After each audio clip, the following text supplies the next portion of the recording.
이번 시간에는 해방 직후의 사회상에 대하여 이야기해 보고자 합니다. 농지개혁 이후에 1950년대 후반 한국의 농촌사회는 신분이나 경제적 예속과 같은 구시대의 문제점을 극복해 나가고 교육과 능력을 중시하는 발전적인 모습을 보이고 있었습니다. 하지만 이러한 모습이 해방 직후의 한국에도 있었던 것은 아니었습니다. 해방 직후의 남한은 매우 혼란스러운 공간이었습니다. 그리고 그러한 혼란은 어쩌면 당연한 것이었습니다. 해방 직후에 남한의 사회상을 이해하는 것은 농지개혁 이후에 나타났던 한국의 농촌 사회상과의 비교를 통해 남한 경제가 어떠한 혼란을 딛고 경제 성장을 이루어냈는지를 이해하는 데 도움을 줄 수 있다고 생각됩니다. 1945년 8월 15일 일본이 태평양 전쟁에서 패배하면서 한국에 해방이 찾아왔습니다. 해방은 1차적으로는 식민지 시대가 끝났다는 것을 의미했습니다. 그리고 그것은 오랜 전쟁의 끝이기도 했습니다. 당시 많은 사람들은 1945년 8월 15일을 일본의 식민지에서 벗어난 날이 아니라 전쟁이 끝난 날로 먼저 기억하고 있습니다. 일본의 패배로 맞이한 독립이기에 대부분의 국민들은 상황을 지켜보아야 했습니다. 38도선을 경계로 북쪽은 소련군이, 남쪽은 미군이 진주하였습니다. 식민지를 포기하고 철수하는 일본도, 군사적 점령을 위해 진주하는 미군도, 과도기적인 치안 업무를 넘겨받은 한국인으로 구성된 건국준비위원회도 하나같이 자중과 안정, 질서를 강조하였습니다. 해방을 맞이하여 곳곳에서 사적인 복수행위가 일어났지만 그 대상은 일본이라기보다 친일파 한국인인 경우가 더 많았다고 합니다. 성급한 행동을 경계하는 사회적 분위기 속에서 영화, 연극 등 각종 오락시설은 해방 당일 자발적으로 문을 닫았습니다. 공연이 재개된 것은 해방이 된 지 열흘쯤 지나서였습니다. 미군이 도착한 9월 8일부터 서울과 인천 지역에는 저녁 8시부터 오전 5시까지 통행금지령이 내려졌고 야간 통금은 그 이후 시간이 점차 단축되기는 했지만 그 자체는 미군정 기간 내내 변함없이 지속되었습니다. 미군이 서울 시내로 들어오던 날 국민들은 지극히 조용하고 침착한 태도를 보였다고 합니다.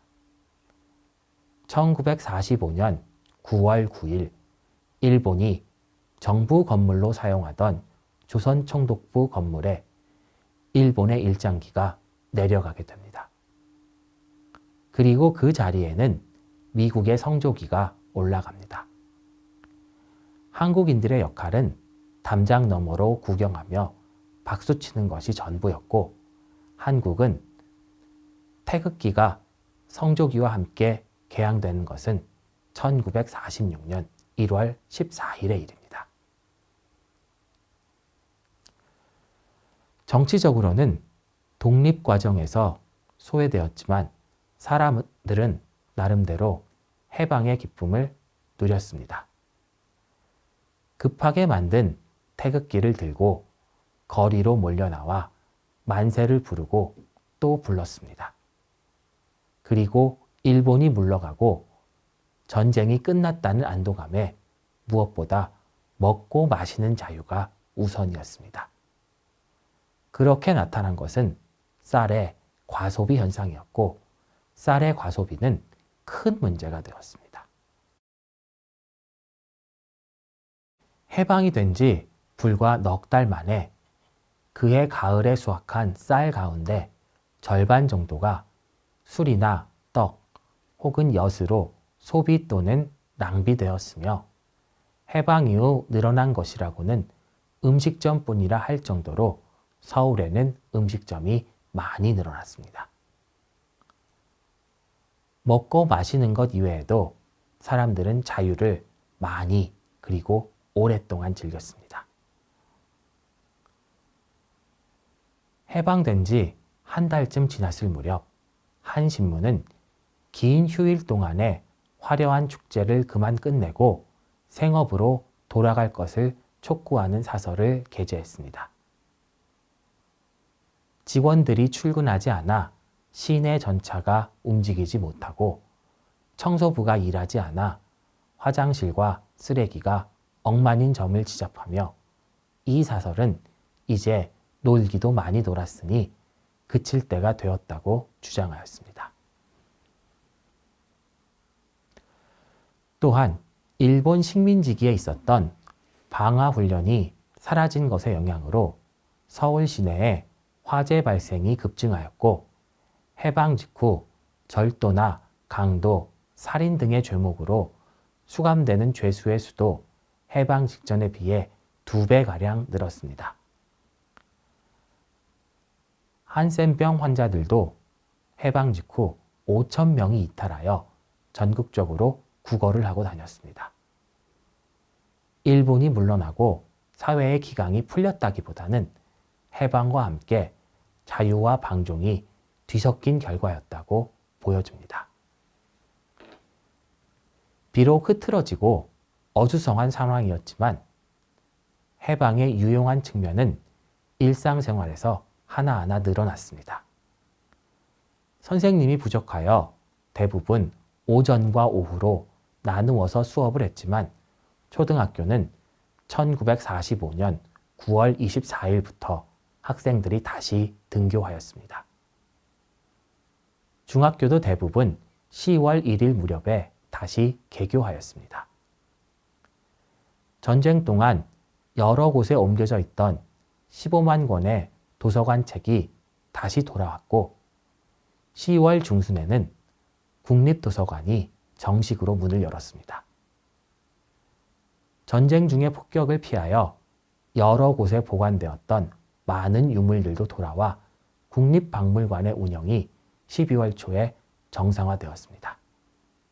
1946년 1월에는 동물원도 다시 문을 열었습니다.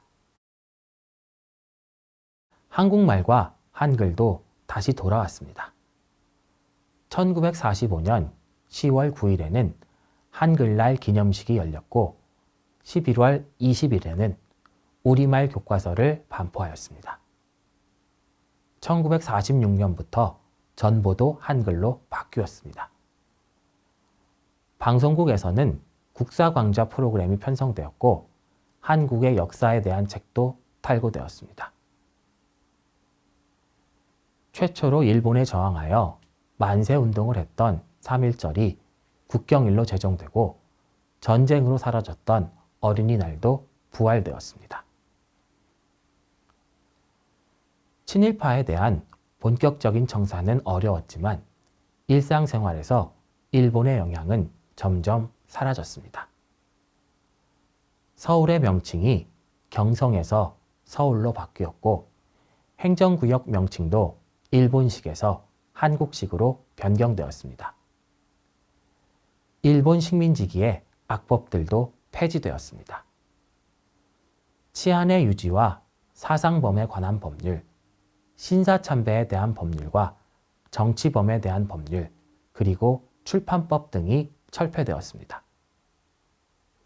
해방 직후 일본의 신군과 신사도 사라졌습니다. 경찰은 일본 경찰이 차던 패검 대신 곤봉을 휴대하기 시작했고 계급을 나타내는 표시도 일본이 사용하던 별 대신 무궁화를 사용하였습니다. 판사가 입는 옷에도 무궁화 모양과 태극 무늬가 들어갔습니다. 빅토리라는 일본 담배와는 다른 상품명의 담배가 등장했고 담배의 상표가 한국 이름으로 변경되었습니다. 국제표준시가 일본 동경과 다르게 책정되었고 일본의 연호 대신 한국의 연호를 사용하였습니다. 사람들은 한글 이름을 공식적으로 되찾았습니다. 그리고 일본 사람들이 돌아가고 한국 사람들이 돌아왔습니다.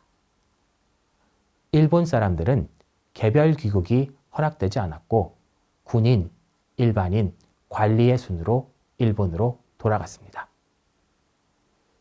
일본인들이 쉽게 돌아가게 하도록 서울과 부산 간에 특별 열차가 편성되었고 한동안 한국 사람들이 국내 여행을 자제할 것이 요청되었습니다.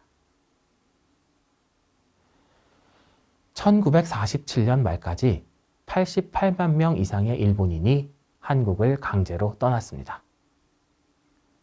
일본인들을 싣고 부산항을 떠난 미군 선박들은 한국으로 돌아오는 길에 한국인들을 태우고 왔습니다. 1949년까지 일본에서 돌아온 한국인은 100만 내지 140만 명으로 추정됩니다. 일본이 떠나가면서 생긴 문화적 공백은 미국적인 것으로 빠르게 채워졌습니다. 영자신문인 코리안 타임즈가 미국에게 낯익은 글자로 된 신문을 통해 한국이 호소할 바를 알릴 목적으로 발간 준비에 들어갔고 1945년 연말 국립도서관에서는 영어회화 관련 책이 많이 대출되었습니다. 미국의 독립기념일, 추수감사절, 크리스마스 등이 공휴일로 새롭게 지정되었고 차량 통행 방식도 일본의 좌측 운행에서 미국의 우측 운행으로 바뀌었습니다. 그리고 서양식 서머타임, 즉 낮시간 절약제가 도입되기도 하였습니다. 당시 미국 문화의 전파를 주도한 동력은 영어와 기독교의 확산이었습니다. 그 시절 영어와 기독교는 정치적 권력이자 경제적 자본, 그리고 문화적 상징이었습니다. 하지만 미국 문화의 범람은 주한미군을 통하여 직접적으로 이루어졌습니다. 서울 시내 곳곳에는 미군의 PX 간판이 걸렸고 담배를 문 미군들이 시내 구경을 다녔습니다. 그리고 그들 주변에 구두 닦기 소년들이 몰려다녔습니다. 각종 미군 용품이 구호 물자로 한국에 대거 반입되었고 그 가운데 대표적인 것이 염색된 미군 군복이었습니다. 먹을거리와 마찬가지로 입을 것이 귀하던 시절 염색한 미군 군복은 매우 인기가 높았습니다. 미 군복 염색 전문점들이 줄줄이 들어섰고 햇볕에 널어놓은 미군 군복이 여기저기 있었습니다. 미국을 통한 미국 문화의 파급은 사회적으로 엄청난 파문을 일으켰습니다. 미국 문화는 전통 문화에 대한 도전과 위협으로 받아들여졌습니다. 특히 여성들과 관련하여 미국 문화에 부정적 측면이 많이 나타났습니다. 거리에서 껌을 씹으며 방황하는 여자와 외국인과 차량에 동승하는 여자는 허영녀라고 불리며 비판을 받았습니다. 사실 해방 이후에 사회상에 대한 연구는 많지 않습니다. 하지만 이번 시간에는 몇 안 되는 연구 내용 중 해방 이후의 사회상을 신문 기사들에 근거하여 기술한 내용을 주로 이야기해 보았습니다. 한국에서 해방은 복잡하고 혼란스러운 것이었는데 그럴 수밖에 없었습니다. 개인적으로 아프리카의 독립에 대해 연구하던 중에 아프리카에서 공식적인 독립이 이루어지기 전에 독립이 당신이 길거리를 걷다가 백인을 때려도 아무런 처벌을 받지 않는 것을 의미하는 것이 아니다 라는 내용이 적힌 팜플렛이 있는 것을 보고 해방이 혼란스러울 수밖에 없다는 것을 깊게 느꼈던 적이 있습니다. 해방 이후의 혼란은 거의 모든 나라들이 겪었던 것이 사실입니다. 베트남의 경우에는 철수했던 프랑스와 다시 전쟁을 하기도 하였습니다. 그 전쟁은 베트남 전쟁과도 연계되었고 남베트남이 사라지는 결과에도 영향을 미쳤습니다. 민주 콩고 공화국에서는 루문바라는 민족 지도자가 철수했던 벨기에에 의해 암살되기도 하였습니다. 벨기에에 의한 루문바의 암살은 오랫동안 소문으로만 전해지다가 2002년 해제된 외교 문서를 통해 사실로 확인되고 벨기에 정부도 공식적으로 사과하였습니다. 많은 나라들이 독립 후에 내전이나 쿠데타를 겪었습니다. 그리고 자본주의와 공산주의의 체제 대립하에서 국제 정치적으로 많은 영향을 받았습니다. 그리고 내전과 쿠데타, 체제의 대립에 영향을 받은 정치적 환경은 사회적 혼란으로 이어졌고 또 경제 발전의 장애물이 되었습니다. 그리고 정치적으로도 사회적으로도 큰 불연을 가져오고 현재까지도 많은 영향을 미치고 있습니다. 다른 강의에서 이야기하게 될 한국의 상황도 크게 다르지 않았습니다. 정치 지도자들이 암살되었고 한국 전쟁이 있었습니다. 쿠데타도 발생하였고 부정선거도 있었습니다. 하지만 그러한 이야기를 하기 전에 다음 시간에는 해방 이후 한국에 발생했던 식량 위기에 대해서 먼저 이야기해 보도록 하겠습니다.